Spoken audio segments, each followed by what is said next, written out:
So welcome back guys to your daily Palworld news update. Today we're going to be going through this massive Discord conversation from the network developer at Palworld, talking about what's going on with the game, from some server wipes, everything like that, as I thought it was really important to read some of this stuff to you guys if you wanted any answers to some of these big questions. Now yes, as I'd made my video yesterday, we're getting closer and closer now to the big February update. It's meant to have some of the biggest things, and if you do want to see what we know so far, I recommend you check out yesterday's video. But apart from that, let's get in with the news, and I hope you guys do enjoy. As always, if you do get all the news, if you wouldn't mind considering leaving a like on the video and considering subscribing, it would be the dream. We are getting closer and closer now to 250,000 subscribers, guys. I've always dreamt of that as a kid, and I just want to say a massive thank you every day for the support that you do show. Anyway, let's get in with this. So pretty much the network developer at Pocket Pair said, I will only be available to discuss this until at 10 past 11 today. This was a couple of days ago, but I will do my best to answer any questions you may have. Due to security reasons, it might be difficult for me to respond to everything honestly, but I will check if you reply to this message. I honestly only understand Japanese and my English is at baby's level, but I will do my best. Personally, from what I've seen, the English has been amazing, so I don't think it's baby's level. And if I then go into one of the first questions, which is quite a big one. So someone asked, do you believe that by fighting the cheaters, the random wipes will stop? And if so, how often would you need to wipe the servers anyways in the early access phase of the game? So big thing on server wipes here. So the developer said it's a difficult situation, but there are some official servers that must be partially wiped due to them being messed up by cheaters. And this is the unfortunate thing on the dedicated side of things, that some of the cheaters have been literally causing so many issues that they have to partially wipe things due to just like servers being completely ruined. And this is why I'm just really looking forward to this new patch at the end of February, because I really want to see a lot of this stuff. I really want to see this like anti-cheat thing in place, see how it works. Hopefully it doesn't cause too many issues on day one of release, but I'm really looking forward to seeing it because I definitely think in order to prepare for stuff like PvP in the future, this will have to be in a perfect state before we can even think about having the PvP update. The next question, oh wait, no, there was actually something about the base timer. So someone said about the time limit of inactivity and stuff. So actually, we have temporarily stopped the base time on official servers. However, we are aware that the situation continues to be disrupted by cheaters, and we're also working on measures to address this issue.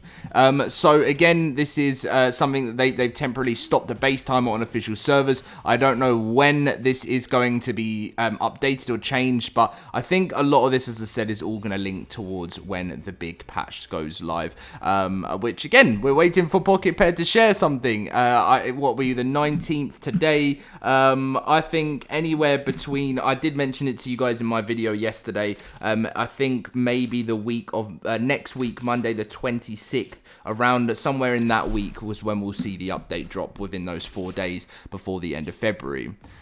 So someone said, has the team reached out to any cheat developers to help? And this is actually some interesting news. So to be honest, we have actually received some anonymous contacts, some of which are very helpful, and this is a secret.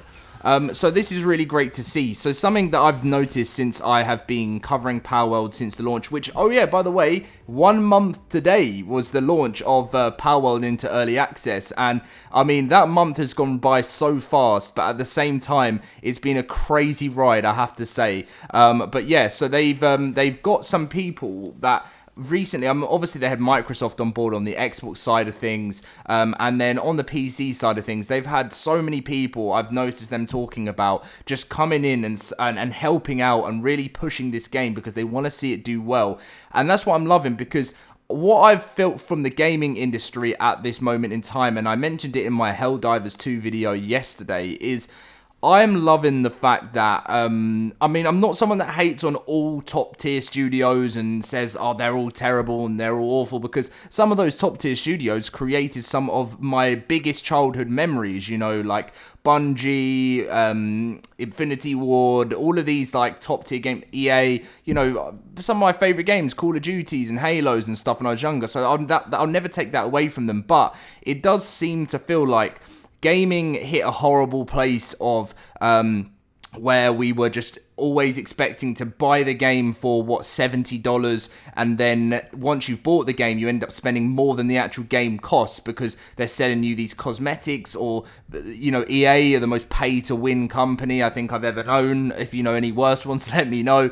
And then definitely at the start of 2024 it's been this rise of these indie developers that have been, you know, releasing games such as Palworld and the developers that made Helldivers 1, that, you know, releasing these games, and they're destroying the charts. And it's so nice to see, because it's not like their main focus is, right, we're going to release this game, it's going to be flooded with microtransactions. It's all about building a game from the ground up, seeing the players' reactions and seeing them enjoy it. It doesn't always have to be a money thing straight away. And it's like the old days of gaming, you know, you go into the shop, you buy your game, and you enjoy it, and you spend hours diving into it. And yes, if you want to be a game that survives for a long time, it can be done within single player, but obviously it's harder because, you know, games like Red Dead and stuff are by huge companies like Rockstar. But obviously having some form of online progression system to keep players constantly playing is a massive thing,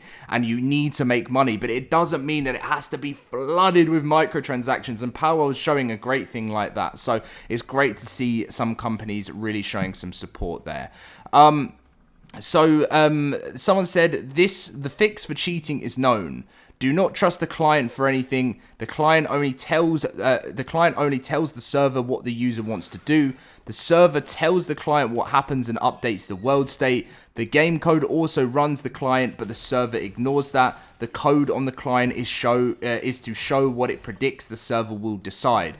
I have no idea I do understand like parts of this, what this means, but still at the same time, I'm definitely not into my coding. But I guess this is someone trying to give Palworld the idea of how to stop the fixing in the game. And the network developer said, there have been claims that some of the processing is being distributed to clients, but there is no such fact. We have adopted a server-client model based on the implementation of Unreal Engine, but even there are no problems with the design, there are gaps in the detailed implementation parts. The development team is currently strictly checking these vulnerable parts.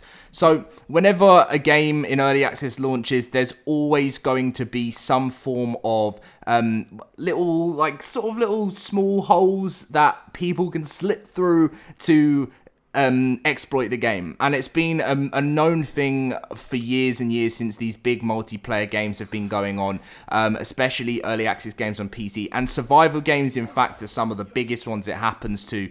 I think it's because there's all different types of ways to get through meshes. There's all different types of ways to exploit, to get into some form of creative developer modes on survival games. There's all different types of stuff like that, and it really does affect the health of official servers. Single player, people don't care because it's your own world and you can just enjoy it, and that's what keeps some of these survival games alive. But what is the true success of these survival games in the future is the multiplayer aspect of things, and I really hope Pocket Pair can get to a stage where the game is in a great place.